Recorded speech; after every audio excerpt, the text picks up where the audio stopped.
ഈശോ മിശിഹായ്ക്ക് സ്തുതിയായിരിക്കട്ടെ. എല്ലാവരെയും പുതിയൊരു ദിവസത്തെ വചനവായനയിലേക്ക് സ്നേഹപൂർവ്വം ക്ഷണിക്കുന്നു.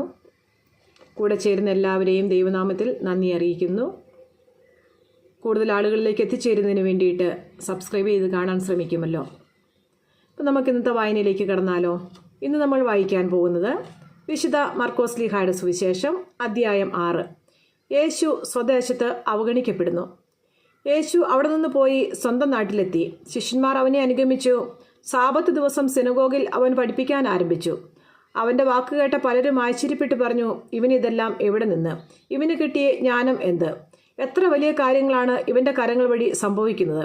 ഇവൻ മറിയത്തിൻ്റെ മകനും യാക്കോബ്, യോസെ, യൂദാസ്, ശിമിയോൻ എന്നിവരുടെ സഹോദരനുമായ മരപ്പണിക്കാരനല്ലേ?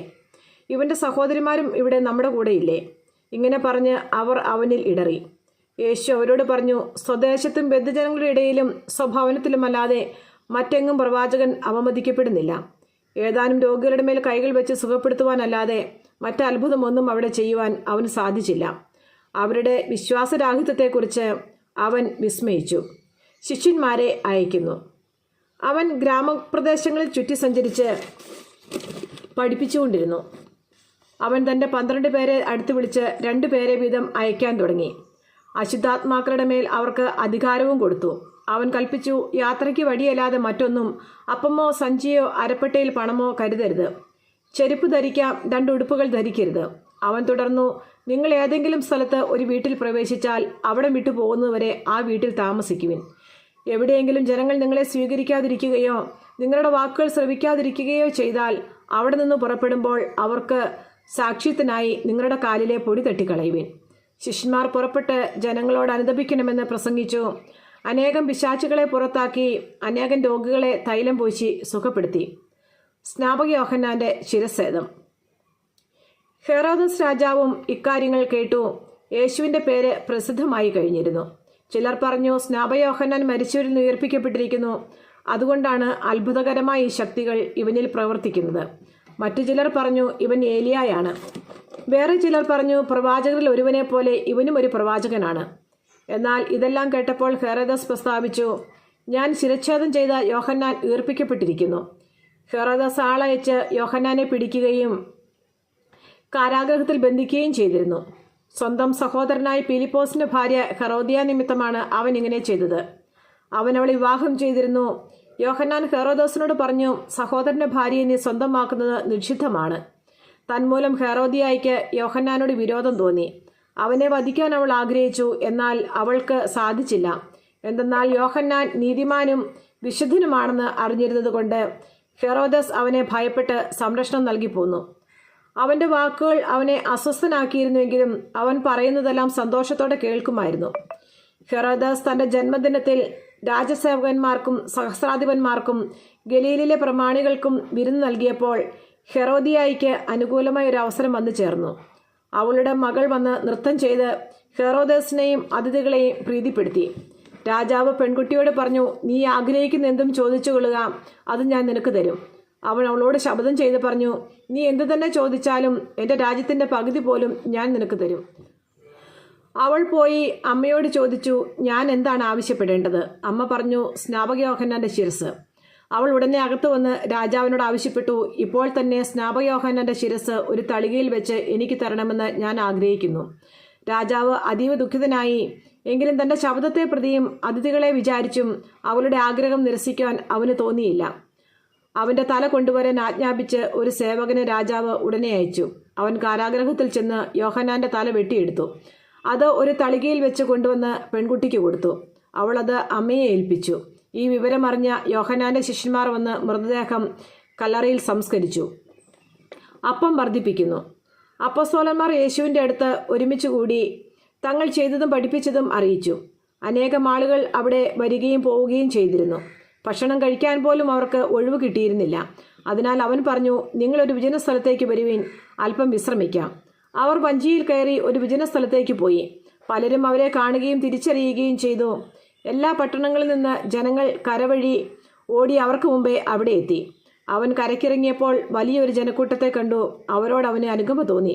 കാരണം അവർ ഇടയനില്ലാത്ത ആട്ടിൻപറ്റം പോലെ ആയിരുന്നു. അവൻ അവരെ പല കാര്യങ്ങളും പഠിപ്പിക്കുവാൻ തുടങ്ങി. നേരം വൈകിയപ്പോൾ ശിഷ്യന്മാർ അവൻ്റെ അടുത്ത് വന്ന് പറഞ്ഞു, ഇത് ഒരു വിജനപ്രദേശമാണല്ലോ, സമയവും വൈകിയിരിക്കുന്നു. ചുറ്റുമുള്ള നാട്ടിൻപുറങ്ങളിലും ഗ്രാമങ്ങളിലും ചെന്ന് എന്തെങ്കിലും വാങ്ങി ഭക്ഷിക്കാൻ അവരെ പറഞ്ഞയക്കുക. അവൻ പ്രതിവചിച്ചു, നിങ്ങൾ തന്നെ അവർക്ക് ഭക്ഷിക്കാൻ കൊടുക്കുവിൻ. അവർ പറഞ്ഞു, ഞങ്ങൾ ചെന്ന് 200 ധനാറയ്ക്ക് അപ്പം വാങ്ങിക്കൊണ്ടുവന്ന് അവർക്ക് ഭക്ഷിക്കാൻ കൊടുക്കട്ടെയോ? അവൻ ചോദിച്ചു, നിങ്ങളുടെ കൈവശം എത്ര അപ്പമുണ്ട്? ചെന്ന് നോക്കുവിൻ. അവർ ചെന്ന് നോക്കിയിട്ട് പറഞ്ഞു, 5 അപ്പവും 2 മീനും.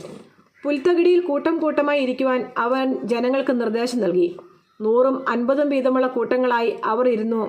അവൻ അപ്പവും 2 മീനും എടുത്ത് സ്വർഗത്തിലേക്ക് നോക്കി കൃതജ്ഞതാ സ്തോത്രം ചെയ്ത് അപ്പം മുറിച്ചതിന് ശേഷം ജനങ്ങൾക്ക് വിളമ്പാൻ ശിഷ്യന്മാരെ ഏൽപ്പിച്ചു. ആ 2 മീനും അവൻ എല്ലാവർക്കുമായി വിഭജിച്ചു. അവരെല്ലാവരും ഭക്ഷിച്ച് തൃപ്തരായി. ബാക്കി വന്ന അപ്പക്കഷ്ണങ്ങളും മീനും 12 കുട്ടം നിറയെ അവർ ശേഖരിച്ചു. അപ്പം ഭക്ഷിച്ചവർ 5000 പുരുഷന്മാരായിരുന്നു. യേശു വെള്ളത്തിനു മീതെ നടക്കുന്നു. താൻ ജനക്കൂട്ടത്തെ പിരിച്ചുവിടുമ്പോഴേക്കും വഞ്ചിയിൽ കയറി തനിക്ക് മുമ്പേ മറുകരയ്ക്കുള്ള ബെത്സയിദയിലേക്ക് പോകാൻ അവൻ ശിഷ്യന്മാരെ നിർബന്ധിച്ചു. ആളുകളോട് യാത്ര പറഞ്ഞ ശേഷം അവൻ പ്രാർത്ഥിക്കാൻ മലയിലേക്ക് പോയി. വൈകുന്നേരമായപ്പോൾ വഞ്ചി നടുക്കടലിലായിരുന്നു. അവൻ തനിച്ച് കരയിലും. അവർ വഞ്ചി തുഴഞ്ഞ് അവശരായി എന്ന് അവൻ മനസ്സിലാക്കി, കാരണം കാറ്റ് പ്രതികൂലമായിരുന്നു. രാത്രിയുടെ 4-ാം യാമത്തിൽ അവൻ കടലിന് മീതെ നടന്ന് അവരുടെ അടുത്തെത്തി. അവരെ കടന്നു പോകാൻ ഭാവിച്ചു. അവൻ കടലിന് മീതെ നടക്കുന്നത് കണ്ട് അതൊരു ഭൂതമായിരിക്കുമെന്ന് കരുതി അവർ നിലവിളിച്ചു. അവരെല്ലാവരും അവനെ കണ്ട് പരിഭ്രമിച്ചു പോയി. ഉടനെ അവൻ അവരോട് സംസാരിച്ചു, ധൈര്യമായിരിക്കുവിൻ, ഞാനാണ്, ഭയപ്പെടേണ്ട. അവൻ വഞ്ചിയിൽ കയറി. അപ്പോൾ കാറ്റ് ശമിച്ചു. അവർ ആശ്ചര്യഭരിതരായി, കാരണം അപ്പത്തെക്കുറിച്ച് അവർ ഗ്രഹിച്ചിരുന്നില്ല. അവരുടെ ഹൃദയം മന്ദീഭവിച്ചിരുന്നു. ഗനേസറത്തിലെ അത്ഭുതങ്ങൾ. അവർ കടൽ കടന്ന് ഗനേസറത്തിലെത്തി. വഞ്ചി കരയ്ക്കടുപ്പിച്ചു. കരയ്ക്കിറങ്ങിയപ്പോൾ തന്നെ ആളുകൾ അവനെ തിരിച്ചറിഞ്ഞു. അവർ സമീപ പ്രദേശങ്ങളെല്ലാം ഓടി നടന്ന് രോഗികളെ കിടക്കയിലെടുത്ത് അവനുണ്ടെന്ന് കേട്ട സ്ഥലത്തേക്ക് കൊണ്ടുവരുവാൻ തുടങ്ങി. ഗ്രാമങ്ങളിലോ നഗരങ്ങളിലോ നാട്ടിൻപുറങ്ങളിലോ അവൻ ചെന്നിടത്തൊക്കെ ആളുകൾ രോഗികളെ കൊണ്ടുവന്ന് പൊതുസ്ഥലങ്ങളിൽ കിടത്തിയിരുന്നു. അവൻ്റെ വസ്ത്രത്തിൻ്റെ വിളിമ്പിലെങ്കിലും സ്പർശിക്കുവാൻ അനുവദിക്കണമെന്ന് അവർ അപേക്ഷിച്ചു. സ്പർശിച്ചവരെല്ലാം സുഖം പ്രാപിക്കുകയും ചെയ്തു. നമ്മുടെ കർത്താവായ യേശു മിശിഹായ്ക്ക് സ്തുതി. സങ്കീർത്തന പുസ്തകത്തിനുള്ള വായന, അധ്യായം 34. ദൈവത്തിൻ്റെ സംരക്ഷണം. കർത്താവിനെ ഞാൻ എന്നും പുകഴ്ത്തും. അവിടുത്തെ സ്തുതികൾ എപ്പോഴും എൻ്റെ അധരങ്ങളിൽ ഉണ്ടായിരിക്കും. കർത്താവിൽ ഞാൻ അഭിമാനം കൊള്ളുന്നു. പീഡിതർ കേട്ട് ആനന്ദിക്കട്ടെ. എന്നോടൊത്ത് കർത്താവിനെ മഹത്വപ്പെടുത്തുവിൻ. നമുക്ക് ഒരുമിച്ച് അവിടുത്തെ നാമത്തെ സ്തുതിക്കാം. ഞാൻ കർത്താവിനെ തേടി. അവിടുന്ന് എനിക്ക് ഉത്തരമരുളി. സർവ്വഭയങ്ങളിൽ നിന്ന് അവിടുന്ന് എന്നെ മോചിപ്പിച്ചു. അവിടുത്തെ നോക്കിയവർ പ്രകാശിതരായി. അവർ ലജ്ജിതരാവുകയില്ല. ഈ എളിയവൻ നിലവിളിച്ചു. കർത്താവ് കേട്ടു. എല്ലാ കഷ്ടതകളിൽ നിന്ന് അവനെ രക്ഷിക്കുകയും ചെയ്തു. കർത്താവിൻ്റെ ദൂതൻ ദൈവഭക്തരുടെ ചുറ്റും പാളയം പിടിച്ച് അവരെ രക്ഷിക്കുന്നു. കർത്താവ് എത്ര നല്ലവനെന്ന് രുചിച്ചറിയുവീൻ. അവിടുത്തെ ആശ്രയിക്കുന്നവൻ ഭാഗ്യവാൻ. കർത്താവിൻ്റെ വിശുദ്ധരെ, അവിടുത്തെ ഭയപ്പെടുവീൻ. അവിടുത്തെ ഭയപ്പെടുന്നവർക്ക് ഒന്നിനും കുറവുണ്ടാവുകയില്ല. സിംഹക്കുട്ടികൾ ഇരകിട്ടാതെ വിശന്നു വലഞ്ഞേക്കാം. കർത്താവിനെ അന്വേഷിക്കുന്നവർക്ക് ഒന്നിനും കുറവുണ്ടാകുകയില്ല. മക്കളെ, ഞാൻ പറയുന്നത് കേൾക്കുവിൻ. ദൈവഭക്തി ഞാൻ നിങ്ങളെ പരിശീലിപ്പിക്കാം. ജീവിതം ആഗ്രഹിക്കുകയും സന്തുഷ്ടമായി ദീർഘായുസ് അഭിലഷിക്കുകയും ചെയ്യുന്നുവോ? തിന്മയിൽ നിന്ന് നാവിനെയും വ്യാജഭാഷണത്തിൽ നിന്ന് അധരങ്ങളെയും സൂക്ഷിച്ചു കൊള്ളുവിൻ. തിന്മയിൽ നിന്ന് അകന്ന് നന്മ ചെയ്യുവിൻ. സമാധാനം അന്വേഷിച്ച് അതിനെ പിന്തുടരുവിൻ. കർത്താവ് നീതിമാന്മാരെ കടാക്ഷിക്കുന്നു. അവിടുന്ന് അവരുടെ വിലാപം ശ്രവിക്കുന്നു. ദുഷ്കർമ്മികളുടെ ഓർമ്മ ഭൂമിയിൽ നിന്ന് വിച്ഛേദിക്കാൻ കർത്താവ് അവർക്കെതിരെ മുഖം തിരിക്കുന്നു. നീതിമാന്മാർ സഹായത്തിന് നിലവിളിക്കുമ്പോൾ കർത്താവ് കേൾക്കുന്നു. അവരെ സകലവിധ കഷ്ടതകളിൽ നിന്ന് രക്ഷിക്കുന്നു. ഹൃദയം നുറുങ്ങിയവർക്ക് കർത്താവ് സമീപസ്ഥനാണ്. മനമുരുകിയവരെ അവിടുന്ന് രക്ഷിക്കുന്നു.